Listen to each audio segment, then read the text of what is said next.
What's up mga kuya at ate, welcome na naman sa Kuya Kebs DIY tutorial. In today's video, gagawin natin tong float valve na to. Kailangan natin siya i-repair kasi may leak siya, tumatapon yung tubig kahit naka-close na. Ito yung float valve, ayan yung nilalagay sa mga tangke ng tubig. Bago natin i-repair, papakita ko muna sa inyo kung paano gumagana to. Itong float valve na to, nakakabit to sa tubo ng tubig. Pag umangat to ng ganito, mamamatay na yung tubig. Tapos pag bumaba siya, tatapon na yung tubig. Ayan, bali ganyan lang, up and down lang siya. Pakita ko sa inyo malapitan yung pinaka valve kasi may mga lever to. Ayan, ganyan lang siya kung paano siya gumagana. Pag nakababa, ganito. Tapos pag nakaangat, ganun. Ayan, bali may tinutulak lang yung nasa gitna. Ayan, up and down lang siya. Ayan, ganyan lang siya. Ayan, makikita nyo doon ito. Ayan o. Ayan, tinutulak lang yung nasa gitnang yan. Ayun lang yung nagsasara. Tapos ito, parang copper to na bilog. Yan, walang laman yan sa loob.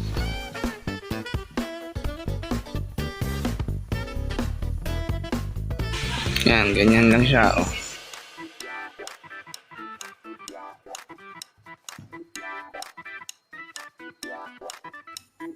Yan, yan, oh. Ito, nakikita yung nasa gitna.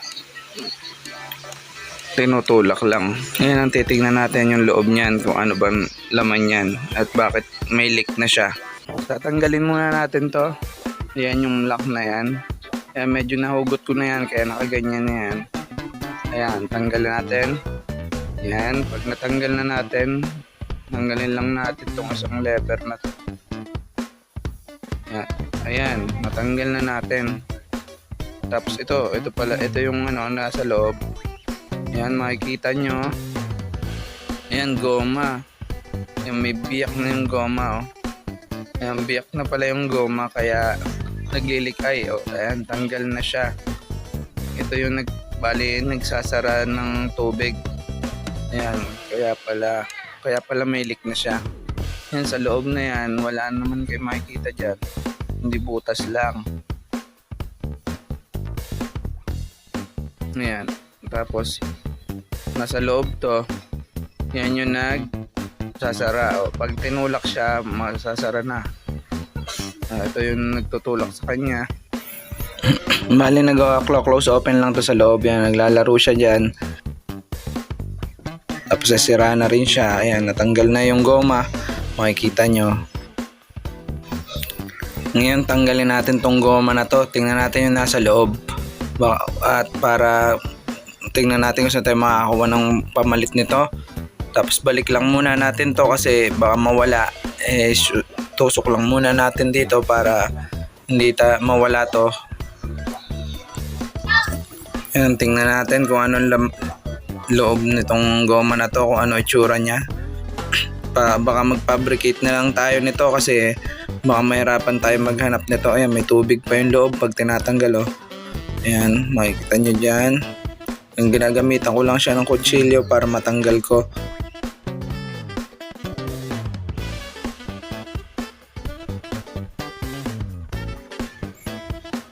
Ayan, natanggal na natin. Ayan, ganito pala itsura niya. Ayan, may tubig pa yung itong loob nito. Bali, may space pa pala yun. Konti lang pala to. Ayan, ito yung itsura nung magpapabricate na lang tayo nito. Hanap na lang tayo ng goma na gagawin ganito. Ayan. Kailangan medyo matigas yung goma kasi matigas. Itong nakikita kong solusyon na pamalit. Gulong itong goma na to. Ayan, gagawa na lang tayo kamukha niyan. Yan mga kuya, nakagawa na tayo gamit itong dalawang uri ng goma na to. Ito yung medyo malambot na goma. Gumawa rin ako ng dyan, tinry ko rin kasi medyo mahirap yung matigas na goma. Ayan, ganito yung itsura yung ating kukurbahan. Yan, nakagawa ko ito, malambot nga lang siya. Sa tingin ko Ayan, bali nakagawa ko ng dalawang klase. Isang ito malambot, ayan, sobrang lambot kasi nito. Galing dito sa goma na to na malambot, ayan. Kasi tingin ko di obra to, obra to pero saglit lang masisira na. Kaya ayan, ito naman yung sa gulong. Medyo mahirap itong paggawa ko dito sa gulong. Ayan, pero matigas siya, saka medyo mahaba yung nagawa ko, pero okay lang yung mahaba yung dulo. Itong matingin kong uubra itong sa gulong na, kasi ito matigas tong goma na to, parehas siya ng texture nitong goma na, na gawa ko. Ayan, medyo malaki naman yung space, kaya okay lang na medyo mahaba yung dulo na yon. Ayan, ito na lang gamitin natin. Pakita ko muna to, itong lambot na ginawa ko. Ayan, kasya naman to, nakagawa na ako, kaya lang medyo pagtagal-tagal nito kasi masisira agad to, kaya hindi ko na rin to gagamitin. Ito na lang gagamitin ko, to matigas na to. Ayan, medyo mahirap din magawa, grinder halos ang ginamit ko pag gagawa nito, kaya mabaho din habang ginagrind kasi goma tong ating kinukurba. Ayan, pipit lang natin to, tapos ay kakabit uli natin dun sa ating float valve.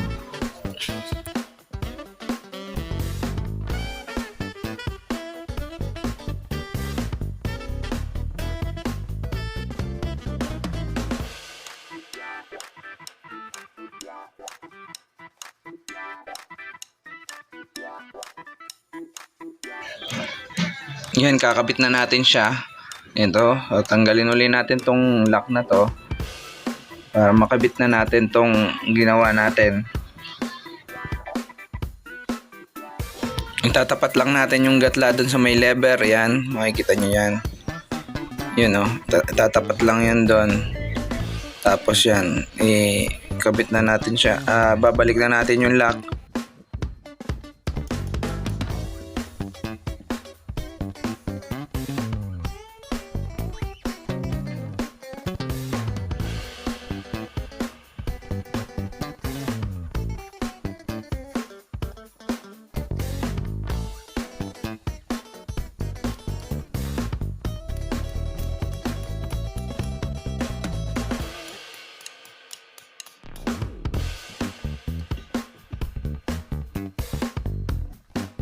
Tapos i-bend natin yung lock kasi para hindi matanggal, kasi nakabend naman to talaga nung tinanggal ko siya.